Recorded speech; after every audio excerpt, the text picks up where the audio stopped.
আমাদের মাঝে উপস্থিত রয়েছেন আমাদের সংবাদ কর্মীবৃন্দ, বিভিন্ন পর্যায়ে উপস্থিত রয়েছেন সহকর্মী, ভাই বন্ধুগণ, সকলকে শিক্ষক প্রতিষ্ঠানের পক্ষ থেকে আসসালামু আলাইকুম, আদাব এবং নমস্কার জানাচ্ছি। আজকে এই পবিত্র মাহফিলে আপনাদের সঙ্গে থাকতে পেরে আমি আনন্দিত এবং গর্বিত। রমজান শুধু সংযম এবং উপবাসের মাস নয়, এটি মানবিকতার, সহমর্মিতা এবং আত্মশক্তির এক অনন্য সময়। আমাদের সমাজের শান্তি, সৌহার্দ্য ও ঐক্যের যে সৃষ্টি, রমজান সেই মূল্যবোধকে আরো দৃঢ় করে তোলে। আমাদের দেশ আজ নানা চ্যালেঞ্জের মধ্য দিয়ে যাচ্ছে। অর্থনৈতিক টানাপোড়েন, রাজনৈতিক অস্থিরতা, গণমাধ্যমের স্বাধীনতা রক্ষার প্রশ্ন, এসবই এখন আমাদেরকে ভাবিয়ে তুলছে। তবে আমি বিশ্বাস করি যে জাতি ঐক্যবদ্ধ থেকে স্বাধীনতা ছিনিয়ে এনেছে, সেই জাতির সংকট মোকাবিলা করতেও সক্ষম। আমাদের দায়িত্ব সত্য ও ন্যায়ের পক্ষে দাঁড়ানো, সঠিক তথ্য তুলে ধরা এবং মানুষকে সঠিক পথে এগিয়ে নেওয়া। বাংলাদেশ সব ধর্ম, সব জাতিগোষ্ঠীর সমান অধিকার ও শান্তিপূর্ণ সহাবস্থানের দেশ। এখানে রমজান যেমন পবিত্র, তেমনি দুর্গাপূজা, বড়দিন, বৌদ্ধ পূর্ণিমাও সমান গুরুত্বপূর্ণ। আমাদের দায়িত্ব হলো এই সম্প্রীতির বন্ধনকে অটুট রাখা, বিভেদ নয় ঐক্যের শক্তিকে সামনে আনা। আজকের এই মাহফিলে আমরা সকলে কামনা করব আমাদের প্রিয় বাংলাদেশ যেন শান্তি ও সমৃদ্ধির পথে এগিয়ে যায়। বিভেদ নয়, মানবিক মূল্যবোধের পথে অবিচল থেকে ঐক্যবদ্ধ হয়ে দেশের কল্যাণ করার জন্য আমরা প্রস্তুত রয়েছি। আপনাদের সবাইকে আগাম ঈদের শুভেচ্ছা জানিয়ে আমার এই কথা শেষ করছি। ধন্যবাদ সকলকে। জয় হোক মানবতা, জয় হোক সম্প্রীতি। এই পর্যায়ে আমাদের মাঝে প্রেস ক্লাবের সম্মানিত সহসভাপতি জনাব নাহিদ হাসান রবিন ভাইকে কিছু কথা বলার জন্য অনুরোধ জানাচ্ছি। শেরপুরের বিশিষ্ট রাজনীতিবিদরা, আমার একটি কথা খুব বেশি মনে পড়ছে। আমরা যখন 90 দশকের কলেজে পড়তাম, সেই সময় বিএনপি নেতা করতে আমরা যারা ছাত্র রাজনীতির সাথে জড়িত ছিলাম, আমাদের যেসব দাবি দেওয়া, আমাদের সমস্যাগুলি নিয়ে আমরা যাদের কাছে যেতাম, মানে হাতে গোনা কয়েকজন মানুষ, তারা আজকে তাদেরকে আমরা এক সারিতে পেয়েছি। সেই খোকা ভাই, আরেস ভাই, বাবলু ভাই, মিন্টু ভাই। খোকা ভাই তখন কলেজ রোডের পুরাতন বাসায় থাকতেন। তো সেই সময়কার যে আপনার গুলো, এরপরে একই মঞ্চে এইভাবে চারজন মানুষকে খুব কাছাকাছি পাওয়া, আমার হয় দীর্ঘদিন পরে, বাংলাদেশের রাজনৈতিক কারণেই বোধ হয় আমরা দীর্ঘদিন পরে তাদেরকে আমরা একসঙ্গে পেয়েছি। উপজেলা বিএনপির সম্মানিত সভাপতি, যদিও থাকার কথা তিনি আরেকটি প্রোগ্রামে সভাপতি, তার জন্য তাকে একটি বক্তব্য দিতে যাচ্ছে এবং আমরা দিচ্ছি। সম্মানিত উপস্থিতি, এবারে তিনি উপজেলা বিএনপির সম্মানিত সভাপতি জনাব শহীদ ইসলাম বাবু ভাইকে তিনি কথা বলার জন্য বিশেষ অনুরোধ করছি। সাংবাদিক বন্ধু, আসসালামু আলাইকুম ওয়া রাহমাতুল্লাহ। আজকে পবিত্র শ্যাম সাধনার মাস, রমজান মাস, রহমত, বরকত ও মাগফিরাতের মধ্য দিয়ে এই পবিত্র মাস আমাদের বিদায় নিতে যাচ্ছে। আসলে এই রমজান মাসে আমরা কতটুকু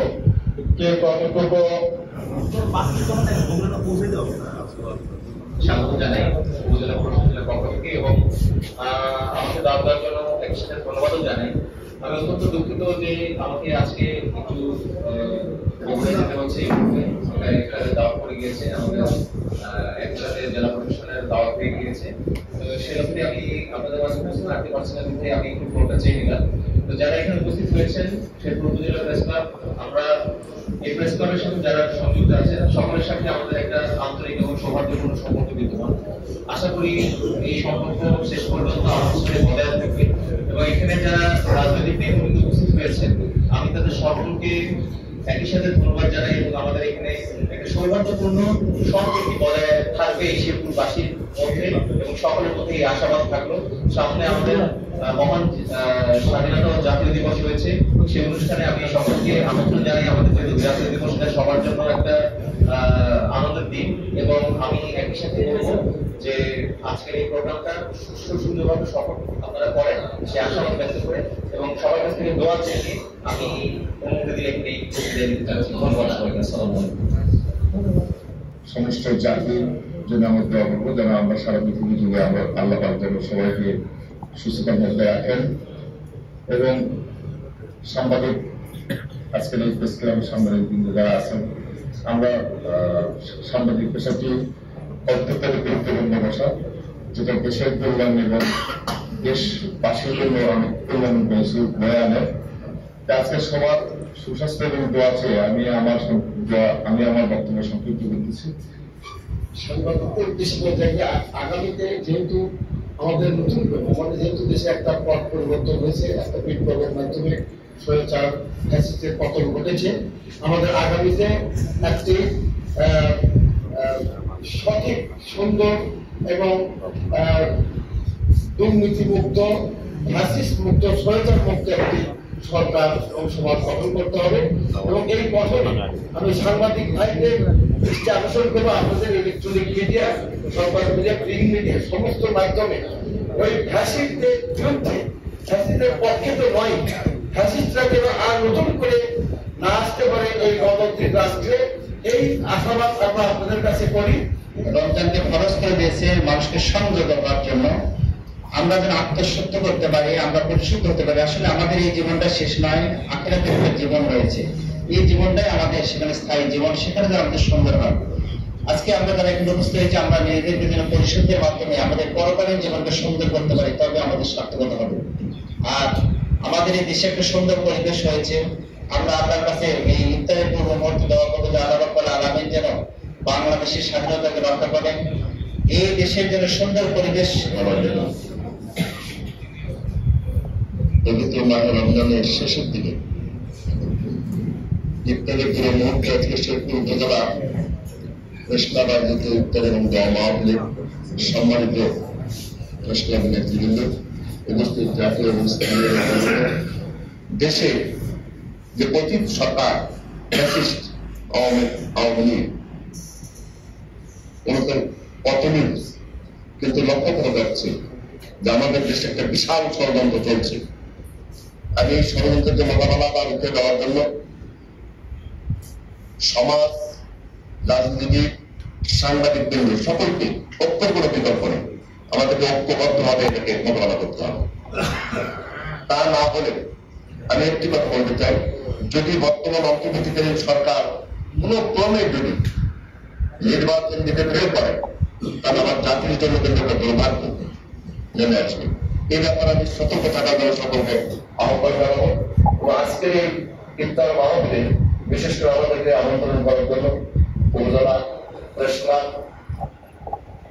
তাদেরকে কৃতজ্ঞ এবং ধন্যবাদ জানাচ্ছি করি এবং প্রত্যাশা সকলের কাছে, সেই সাথে নিষ্ঠাভাবে কাজ করার জন্য তৌফিক সবাই যেন পায়, আল্লাহ আমাদের তৌফিক দেন, এই কামনা করছি এবং সকলে সুস্বাস্থ্য কামনা করে আমি আমার বক্তব্য শেষ করছি। আসসালামু আলাইকুম। অনেক সাংবাদিকরা সেই সরকারের নেতৃবৃন্দি করে সেই সাংবাদিকের সঙ্গে আপনারা, সেই সরকারের সঙ্গে আপনারা সম্পর্ক তৈরি করে অনেক কিছু করেছেন। এটা আমরা আপনাদের সামনে বা সমাজকে প্রসারণ করতে চাই না, তবে আপনারা অনেক সাংবাদিকতাই তার পেশাদারি দায়িত্ব ভুলে গিয়ে আপনারা সরকারের নেতৃবৃন্দি করেছেন। এখান থেকে বেড়ে আসা অবশ্যই হচ্ছে আমরা শেরপুরের সাংবাদিক সংখ্যা অত্যন্ত নগণ্য। আমার যারা আছেন তারাও এখান থেকে বেরিয়ে সামনে নতুন বাংলাদেশ করার জন্য আপনারা আবার নতুন করে কাজ শুরু করবেন আশা করি। আর সাংবাদিক এমন একটা পেশা, যে সাংবাদিকের পেশা সারা বাংলাদেশ তাকায় থাকে, সাংবাদিক কলমের দিকে তাকায় থাকে, কিন্তু সেই সাংবাদিকতা সেটা যদি সঠিক না হয়, সেটা যদি আপনাদের সাংবাদিকতাকে ব্যবহার করে আপনারা যদি বিভিন্ন রকমের কর্মকর্তা থেকে থাকেন, এটা কিন্তু মানুষের দৃষ্টিতে সমাজের দৃষ্টিতে অত্যন্ত ইয়ে কাজ বিরোধিতা। ইতিমধ্যে আমরা বুঝতে পেরেছি আমরা সেই সাংবাদিকতা করতে গিয়ে, সাংবাদিকতা করতে যে বিভিন্ন জায়গায় আপনারা লাঞ্ছিত হয়েছে, ইচ্ছা অনিচ্ছাই হোক, সত্য মিথ্যাও লাঞ্ছিত হচ্ছে। সাংবাদিকরা বিভিন্ন জায়গায় চাঁদাবাদের সাথে জড়িত যাচ্ছে, এটা যেন আমাদের নলেজে আসে, সেটাও থাকবে। আমরা এসব সাংবাদিকদের আলোচনা আমি অনুরোধ রাখতে চাই যে আপনারা নির্দলে আলোচনা নেবেন। সাংবাদিক মানে সাংবাদিক, সাংবাদিকতা নির্দলে মাত্রই করা। সাংবাদিকতা মানে এই নাই যে অফিসে যে বিভিন্ন রকমের ব্যবহার, সাংবাদিক কাজ ব্যবহার করে অফিসে অনৈতিক সুবিধা নেওয়া এবং সমাজে অনৈতিক সুবিধা নেওয়া এবং মানুষের কাছে অনৈতিক সুবিধা নেওয়া, এটা যেন না হয়।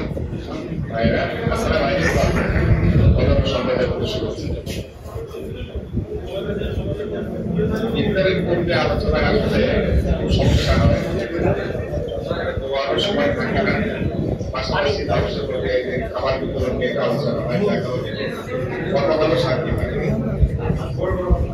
সংক্ষিপ্ত অনেক দু একটা কথা আমরা বলতে চাই। আসলে সাংবাদিকটা একটা মহান পেশা। সাংবাদিকের সমাজের মানে প্রতিচ্ছবি। কিন্তু এই সাংবাদিকদের কোয়ালিটি নিয়ে একটা প্রশ্ন দেখা যাচ্ছে। কিছু কিছু সাংবাদিক আছে যাদের মানে অস্তিত্বই নাই, তারা একটা কাজ ব্যবহার করে বিভিন্ন জায়গায় বিভিন্ন সময় বিভিন্ন ধরনের কর্মকাণ্ড করে বেড়াচ্ছে। যেটাতে আমি মনে করি যারা প্রকৃত সাংবাদিক, সংবাদপত্রের সাথে তাদের সম্পর্ক, তাদের সম্মান পূর্ণ হচ্ছে, তাদের মানের পূর্ণ হচ্ছে। তো আমি যতটুকু শুনেছি যে অন্তর্বর্তীকালীন সরকার একটা কমিশন গঠন করে দিয়েছেন এই সংবাদপত্রের উপরে। সংবাদপত্র আসলে কিভাবে চলা উচিত, সংবাদপত্রের ধরনটা কি হবে, কারা এই সংবাদপত্রের নেতৃত্বে থাকতে পারবেন, এটা বলা হয়েছে। এটা আমি শুনলাম যে বলা হয়েছে যে যিনি টেলিভিশনের মালিক তিনি পত্রিকা মালিক। আমি মনে করি সশস্ত্র বাহিনীর যারা সম্মানিত সদস্য রয়েছেন তারা অবশ্যই, তাদেরকে আমরা অবশ্যই শ্রদ্ধা করে সম্মান করি। তারা যে দেশ ও জাতির প্রতি, মানে দেশের স্বাধীনতা সার্বভৌমত্বের প্রতি তাদের প্রতি আমাদের আস্থা আছে, বিশ্বাস আছে, এবং সেই বিশ্বাসকে প্রতি করেই কিন্তু আজকে অন্তর্বর্তীকালীন সরকারের জন্ম হয়েছে।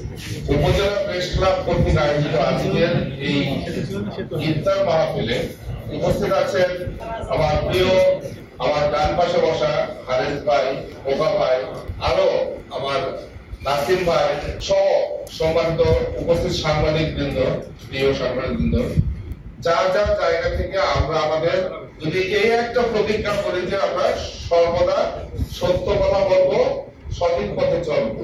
আজকে এই পরিবর্তিত পরিস্থিতিতে আমি একজন পুলিশ অফিসার, এই শেরপুর থানার অফিসার ইনচার্জ, এই থানার A to Z যত খবর, যত ধরনের বিষয়, প্রায় অধিকাংশ বিষয় আমার নলেজে আসে, দেখতেছি, সবকিছু শুনতেছি, অবজার্ভ করতেছি। আমি পুলিশ, আমার জায়গা থেকে আমি কতটুকু শোধরাইতে পেরেছি, কতটুকু যে জায়গায় আমি ছিলাম সেই জায়গা থেকে আমার উত্তরণ উন্নতি ঘটেছে, এটা আপনারা বলবেন। আবার এখানে রাজনৈতিক নেতৃবৃন্দ ভাইরা আছে, তাদের জায়গা থেকে তারা কতদূর আগাচ্ছে, বা আবার এদের সামনে নির্বাচন আসবে, নির্বাচন আসার পরে যারা নির্বাচিত হবে, যে কারণে, যে অবস্থার কারণে তারা বিতাড়িত দেশ থেকে পালাইতে বাধ্য হয়েছে, আবার এই পুলিশের যে একটা ভয়াবহ অবস্থা তৈরি হয়েছিল, আমি আমার জায়গা থেকে আমি পুলিশ অফিসার হিসেবে বলি যে এরকম ভয়াবহ দিন আমার পুলিশের জন্য না আসুক, এবং যারা ভবিষ্যৎ নেতৃত্ব দিবেন, রাজনৈতিক নেতৃবৃন্দ, তাদের জন্য এরকম দিন যেন তাদেরও যেন না আসে। এই বাংলাদেশকে আমরা ভালোবাসি, এই বাংলাদেশে থাকতে চাই। বাংলাদেশের আলো বাতাস প্রকৃতি চরম ভালোবাসার, চরম শান্তির জায়গা। এই জায়গা থেকে আমরা বিদেশের যত শান্তিতে থাকি, এ কোনো শান্তির জায়গা না।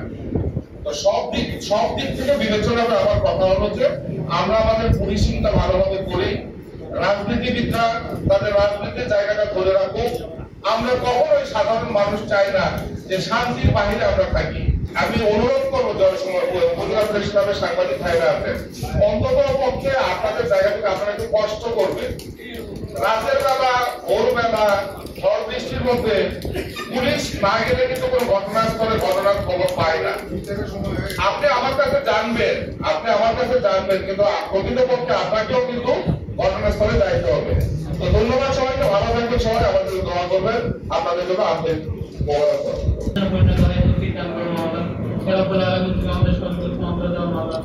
সুবহান রাব্বিকা রাব্বিল